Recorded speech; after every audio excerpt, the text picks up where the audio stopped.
ذوالحجہ کی 9 تاریخ کو، اور اس کی فجر سے تکبیرات تشریق شروع ہوتی ہے، جو 13 ذی الحجہ کی عصر تک پڑھی جاتی ہے۔ کل 23 نمازیں بنتی ہے، اس کی بھی تفصیل بتا چکا ہوں کہ ہر فرض نماز خواہ جماعت سے ہو یا اپنی کوئی پڑھ لے، اس پر ایک دفعہ بلند آواز سے اللہ اکبر اللہ اکبر، لا الہ الا اللہ اللہ اکبر، اللہ اکبر وللہ الحمد۔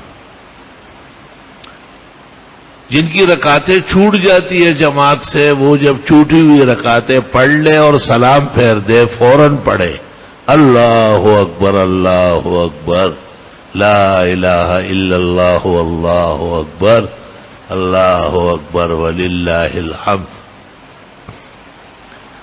اگر کوئی شخص جماعت کے بجائے اپنی نماز پڑھ لے، جماعت اس سے بالکل ہی چھوٹ جائے، جیسے ہی سلام پھیرے نماز سے تو بلند آواز سے کہے اللہ اکبر اللہ اکبر، لا الہ الا اللہ اللہ اکبر، اللہ اکبر وللہ الحمد۔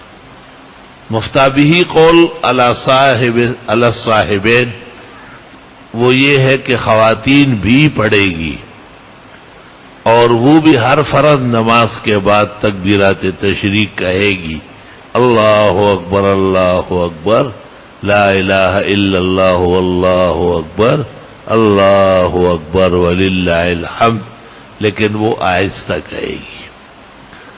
مرد جہر کریں گے، جہر یہ کہ آپ کے ساتھ والا سنے، اور آہستہ یہ کہ ساتھ والا نہ سنے، صرف آپ پڑھے اور آپ سنیں۔ اور مردوں پر 2 واجب ہے، ایک تکبیرات تشریق پڑھنا اور دوسرا اونچی آواز سے پڑھنا۔ سلف صالحین ایک دوسرے کو بھی تلقین کرتے تھے، کوئی ملنے آتا، کوئی عید ملنے آتا، کوئی کسی کام سے آتا تو اس کو دیکھتے ہی پڑھتے تھے اللہ اکبر اللہ اکبر، لا الہ الا اللہ اللہ اکبر، اللہ اکبر وللہ الحمد۔ کسی بیمار کی عیادت کے لیے چلے جاتے تو پڑھتے اللہ اکبر اللہ اکبر، لا الہ الا اللہ اللہ اکبر، اللہ اکبر وللہ الحمد۔ بس فقہا فرماتے نماز ختم ہونے کے بعد چلنے لگا اور پھر یاد آئی اس وقت پڑھ لیں۔ صحابہ اور تابعین گلی کوچوں میں تکبیرات پڑھتے تھے، حضرت عمر فرماتے مینا کے خیمے گونج جاتے تھے۔ پورے عالم میں مسلمانوں پر قربانی واجب ہے، یہ بھی اس کی یادگار ہے، کیونکہ اسماعیل علیہ السلام جب کعبے کے جوار میں معطا مالک میں آپ نے مروہ کی طرف اشارہ کیا اور فرمایا ہناک المنحر، اسماعیل یہاں ذبح کے لیے پیش ہوئے تھے۔ بعد میں کعبے کو تلویث سے بچانے کے لیے، کیونکہ بہت جانور کٹیں گے، منا جہاں شیطان ظاہر ہوا تھا وہاں قربانیاں لے گئے۔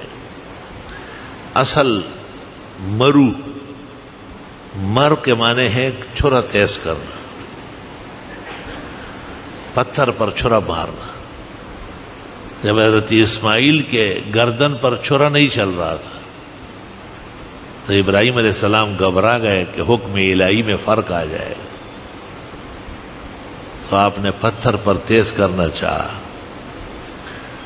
اس وقت اللہ نے پورے عالم میں چھری اور چاقو کو حکم دیا تھا، دھار کو خبردار کہ تم نے کوئی چیز کاٹی۔ اللہ کا حکم ایسا زبردست ہے۔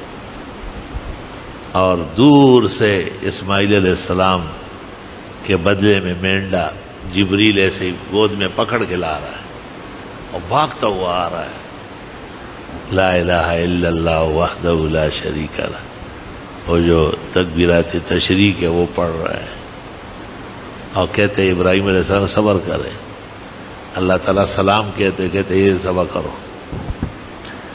جب حضرت اسماعیل کو پتہ چلا وہ نیچے سے اٹھ کے کھڑے ہو گئے، تو کہا للہ اللہ اکبر وللہ الحمد. یہ جو تکبیرات تشریق 9 ذی الحج کی فجر سے شروع ہوتی ہے. اللہ اکبر لا الہ الا اللہ اللہ اکبر وللہ الحمد. اور 13 ذی الحج کی عصر کو 23 نمازوں میں پڑھی جاتی ہے. یہ وہی یادگار ہے. جبریل، اسماعیل، ابراہیم علیہ السلام تینوں کے مشترک کلمات سے بنا ہے. بعض روایات فتن میں ہیں کہ قیامت کے قریب لوگ تکبیرات تشریق پڑھنا بھول جائیں گے اور حج اور عمرے کریں گے لیکن تلبیہ نہیں پڑھیں گے. وہ منظر بھی تقریباً دیکھنے میں آتا ہے. کہنا پڑتا ہے، اعلانات ہوتے ہیں، توجہ دلانی ہوتی ہے. حالانکہ یہ مستمر عمل ہے، ہر سال کا ہے.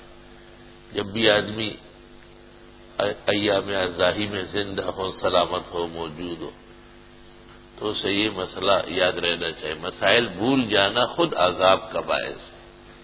فلما نسوا حظا مما ذکروا به اخذناهم. جب مسائل یہ بھول بھٹک گئے تو ہم نے ان کی گرفت کر لی، پکڑ لیا کہ یہ بھولنے کی بات تھی، یہ تم بھول رہے اس کو. بعض بھول پر بھی پکڑ ہے. ربنا لا تؤاخذنا ان نسینا واخطانا. دایا بھول چوک معاف فرما. معلوم ہوتا ہے کہ بھول چوک سے جو نقصان ہوتا ہے وہ شدید ترین ہوتا ہے، اس پر بھی پکڑ ہو سکتی ہے.